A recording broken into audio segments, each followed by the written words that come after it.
Hello dear friends, আমি রিতু জাহান। আজকে একটি হলিউড ফ্যান্টাসি মুভির গল্প নিয়ে আপনাদের সামনে হাজির হয়ে গেলাম।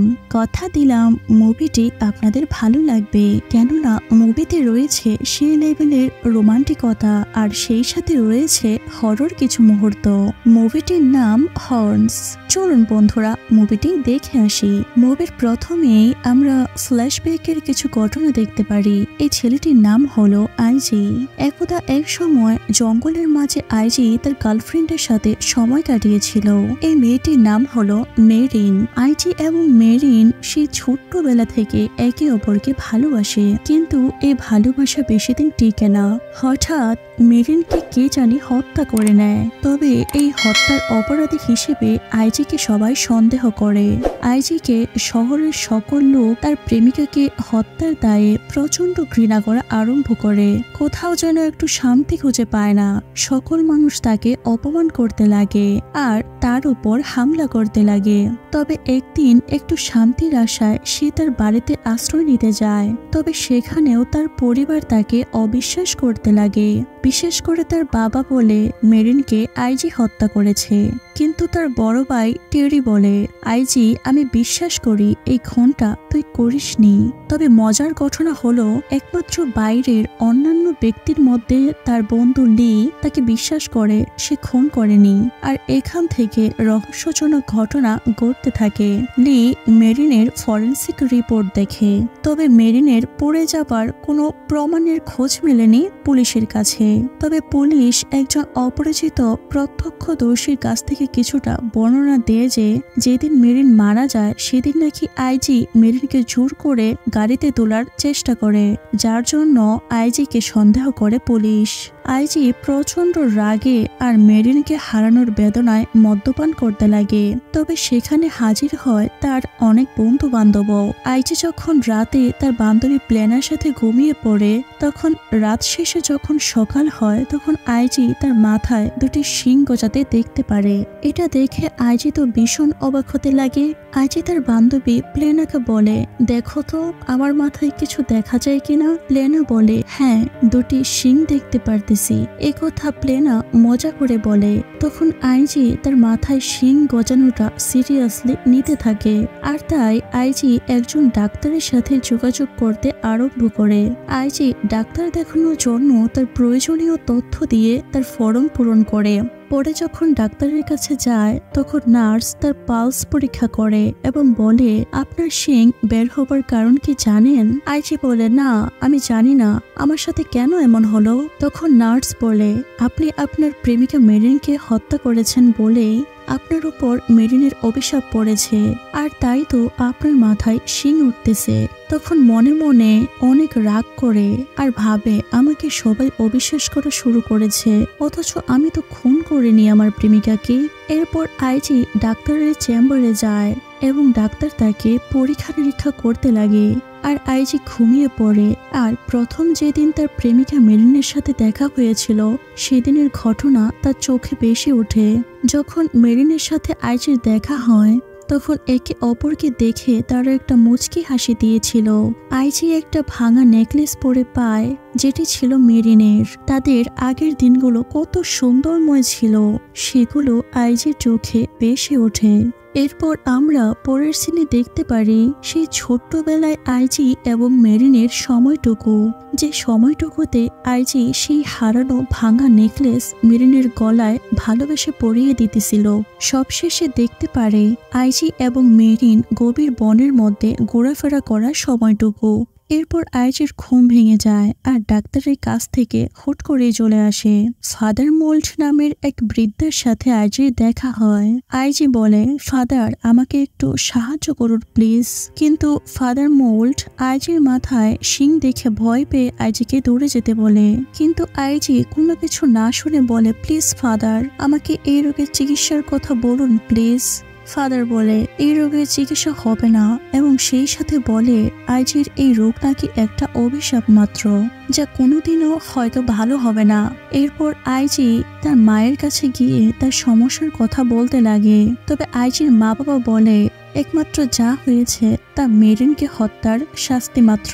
আইজির বাবা বলে, তাছাড়া আইজি তুমি আজকে ঘোরাফেরা করতেছো, তাও সেটা আমার কারণে। কেননা আইজির বাবার ফরেন্সিক ল্যাবে আগুন ধরিয়ে দিয়ে সমস্ত প্রমাণ নষ্ট করে দেয়, আর এটা করে একমাত্র তার সন্তান আইজি পুলিশের কাছ থেকে রক্ষা করার জন্য। তার সাথে আইজির বাবা এটাও বলে যে মেরিন নাকি আইজিকে তার জীবনের মূল্যবান একটা অংশ হিসেবে জানত।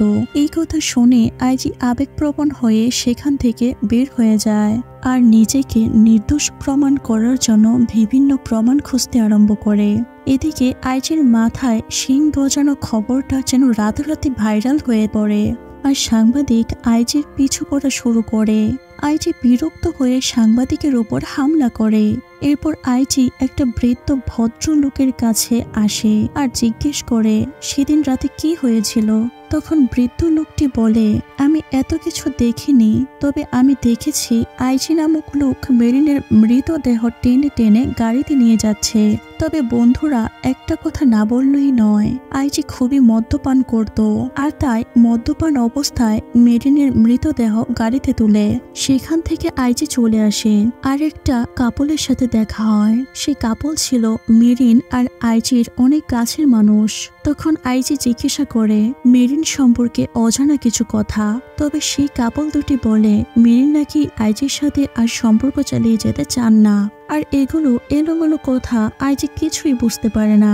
আর আসল রহস্য বের করার জন্য আইজি সেখান থেকে চলে যায়। গাড়ি ড্রাইভ করতে করতে আইজি গাড়িতেই ঘুমিয়ে পড়ে। যখন সজাগ হয় তখন দেখলো পুলিশ তার কাছে জিজ্ঞাসা করতে লাগে যে শেষবার কবে কখন মেরিনের সাথে দেখা হয়েছিল। আর সাংবাদিকের উপর হাত তুলে সেই কথা পুলিশের কাছে শেয়ার করে। আইজি বলে, না, অসুস্থ অবস্থায় এমন অপরাধমূলক কাজ করেছি। একটা পর্যায়ে ভাবতে লাগে যে হয়তো আইজি মাতাল অবস্থায় এমন কাজ করেছে।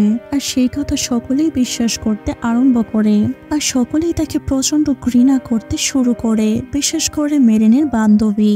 আইজি চিৎকার করে বলে, আমি হত্যা করিনি, আর সেখান থেকে রাগে চলে যায়। এরপর আইজি তার ভাইয়ের সাথে দেখা করে এবং বলে, ভাইয়া, আমার নামে যে বেনামে মিথ্যা সাক্ষী দিয়েছে তাকে খুঁজে পেয়েছি।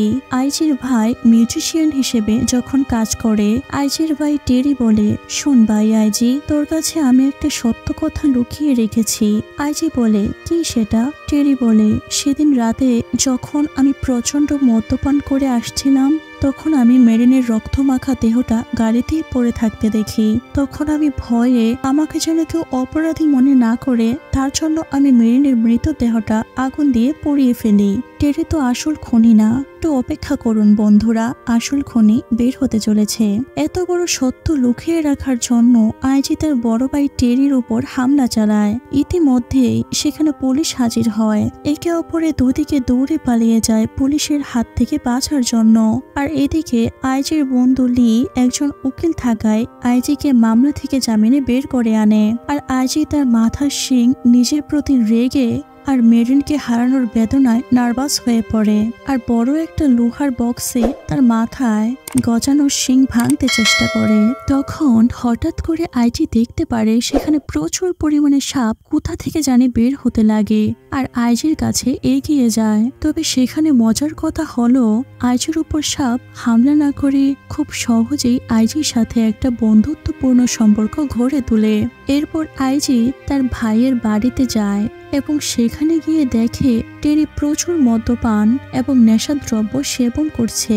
আইজি তার প্রেমিকা মেরিনকে আগুনে পুড়িয়ে হত্যা করায়, তার কাছে থাকা সাপ দিয়ে আক্রমণ করায় এবং অবশেষে হত্যা করার চেষ্টা করে টেরিকে।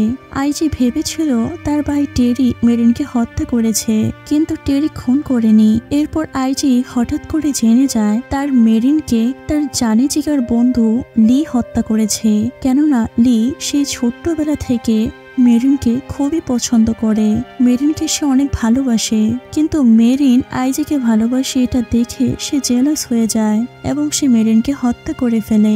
আর তাই আইজি লি এর উপর আক্রমণ চালায়। তাদের মধ্যে প্রচুর পরিমাণে দস্তাদস্তি শুরু হয়। আর আইজি যখন লি এর গলায় ধরে তখন তার মেরিনের নেকলেস তার গলায় দেখতে পারে। তখন আরো বেশি রাগে ক্রোধে লি এর ওপর হামলা করে। আর একটা পর্যায়ে আইজি লি এর ওপর প্রচুর পরিমাণে রেগে যায় এবং আইজি একটা ভয়ঙ্কর রূপ ধারণ করে, যেন দেখতে একটা আগুনের আকৃতির নেয়। এক পর্যায়ে লিকে হত্যা করে আইজি। এরপর মুভির শেষে দেখলাম আইজি ভয়ঙ্কর রূপ নিয়ে মেরিনের পিতামাতার কাছে যায় এবং গিয়ে বলে, আমি আসল হত্যাকারী নই, যে আমার মেরিনকে হত্যা করেছে তাকে আমি আমার নিজের হাতে শেষ করে আসছি। তখন মেরিনের পিতামাতা সবটা বিশ্বাস করে। এরপরের সিনে দেখলাম আইজি তার ভাই টেরিকে ভুল বুঝেছিল, আর তাই ভুল করে তার উপর আক্রমণ করায় টেরি হাসপাতালে ভর্তি থাকে। আর সেখানে গিয়ে আইজি সমস্ত সত্য ঘটনা খুলে বলে, আর সেই সাথে বলে আসল হত্যাকারী তার বন্ধু লি। আর এইভাবেই মুভির গল্পটি এখানেই পরিসমাপ্তি ঘটে। গল্পটি ভালো লাগলে সাবস্ক্রাইব করতে ভুলবেন না কিন্তু। বলে দিলাম আমার বন্ধুগণ, আবারও হাজির হয়ে যাব নতুন কোনো মুভির গল্প নিয়ে। তাহলে আজকের মতো এখানেই বিদায় নিচ্ছি আমার বন্ধুগণ। সকলেই ভালো থাকবেন।